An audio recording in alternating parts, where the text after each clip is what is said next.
आज की horror story तुम्हारे डिमांड पे होने वाली है, क्योंकि तुम लोगों के भर भर के कमेंट आते थे कि भाई तुम्हारे साथ कोई हॉरर इंसिडेंट हुआ है तो प्लीज बताओ प्लीज बताओ। तो आज की हॉरर स्टोरी मेरे खुद के साथ हुई थी जब मैं बचपन में छोटा था। क्या बोल रहा हूँ यार, मैं बचपन में तो सभी छोटे होते हैं। उस टाइम मेरे साथ एक ऐसा हॉरर इंसिडेंट हुआ था जिसने मेरी फाड़ कर रख दी थी। और गाइस वीडियो के एंड तक बने रहना, क्योंकि उस टाइम मैंने ऐसी ऐसी हरकतें करी थी जिसके बारे में आज मैं सोचता हूँ तो मेरी हंसी नहीं रुकती है। तो इसीलिए वीडियो में काफी ज्यादा मजा आने वाला है और तुम लोगों के लिए कुछ दिनों के अंदर एक सरप्राइज आने वाला है। तो जितने भी लोगों ने मुझे इंस्टा पे फॉलो नहीं किया है तो भाई इंस्टा पे फॉलो कर लेना, क्योंकि सबसे पहले मैं सरप्राइज रिवील इंस्टाग्राम पे करूंगा। तो चलो बकचोदी को रखते हैं साइड में और अपनी स्टोरी को स्टार्ट करते हैं।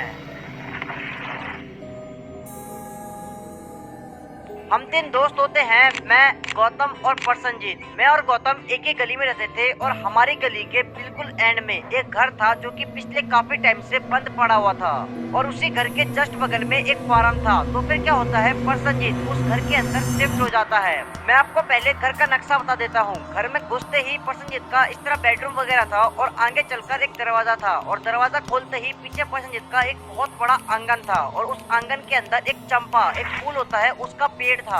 हम तीनों को बचपन से ही कुत्ता पालने का बड़ा शौक था। हमें बचपन में शौक था कि हमारे पास एक कुत्ता होना चाहिए, हम उसे पाले, उसके साथ खेले कूदे। तो फिर हम तीनों अपने अपने पेरेंट्स के पास जाते हैं और उन्हें जाके बोलते हैं कि हमें एक कुत्ता पालना है। तो हम तीनों के पेरेंट्स बिल्कुल सेम जवाब देते हैं कि तुम्हें पाल रहे वो कम है क्या कि एक और कुत्ता पाल लें। क्या इतना बुरा हूं मैं मां?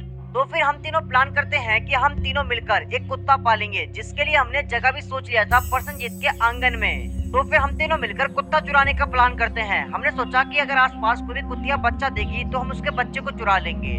देख रहे हो ना हमारी सोच। हमें उस टाइम लगता था कि हम बहुत ज्यादा मैच्योर हैं, हम समाज सेवा कर रहे हैं, एनिमल सेवा कर रहे हैं कुत्ता चुरा कर। तो फिर उसके अगले दिन हम तीनों ऐसे ही दोपहर में कुत्तों की तरह हांड रहे थे। सॉरी, हाँ कह सकते हो, क्योंकि हम सच में कुत्तों की तरह हांड रहे थे। घूमते घूमते हमें पता लगता है कि हमारे बगल वाली गली में कुछ दिन पहले ही एक कुतिया ने 12 बच्चे दिए थे, जिसमें से एक बच्चा था ब्राउन कलर का एंड वो कुत्ता हमें बहुत ही ज्यादा पसंद आ जाता है। तो फिर हम तीनों मिलकर उस कुत्ते के बच्चे को चुराने का प्लान बना लेते हैं, लेकिन उस कुत्ते की जो मम्मी थी वो अपने बच्चों के पास से हट ही नहीं रही थी। तो फिर मैं और प्रसन्नजीत गौतम को बोलते हैं कि भाई तो पत्थर लेकर कुत्ते की मम्मी को मारियो और जैसे ही वो तेरी तरफ भगेगी तो इतनी देर में हम उसके बच्चे को चुरा लेंगे। गौतम बोलता है मैं क्यों मारूं, अगर वो काट लेगी तो। फिर हम जैसे जैसे करके गौतम को मना लेते हैं। फिर जैसे ही गौतम उस कुत्ते की मम्मी को पत्थर फेंक के मारता है तो कुत्ते की मम्मी गौतम को घूर के देखती है और फिर गौतम कुत्ते की मम्मी को घूर के देखता है, जैसे मानो कि इन दोनों का पहला प्यार हो।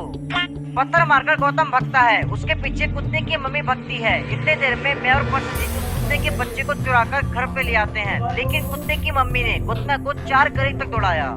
फिर हम प्रसन्नजीत के घर पहुंचते हैं, पीछे से गौतम भी आ जाता है और हम जैसे प्रसन्नजीत के घर के अंदर एंटर होते हैं हम देखते हैं कि प्रसन्नजीत के घर में कोई भी नहीं था, सिर्फ उसकी मम्मी थी और वो भी कमरे के अंदर सो रखी थी। फिर हम प्रसन्नजीत के पीछे वाला ताला खोलकर उसके आंगन में चले जाते हैं और चंपा के पेड़ के नीचे बैठकर हम सोचते हैं कि इस कुत्ते का घर बनाते हैं, वो भी जमीन खोदकर बेसमेंट में। देख रहे हो ना हमारा दिमाग। उसी के आंगन में एक लोहे का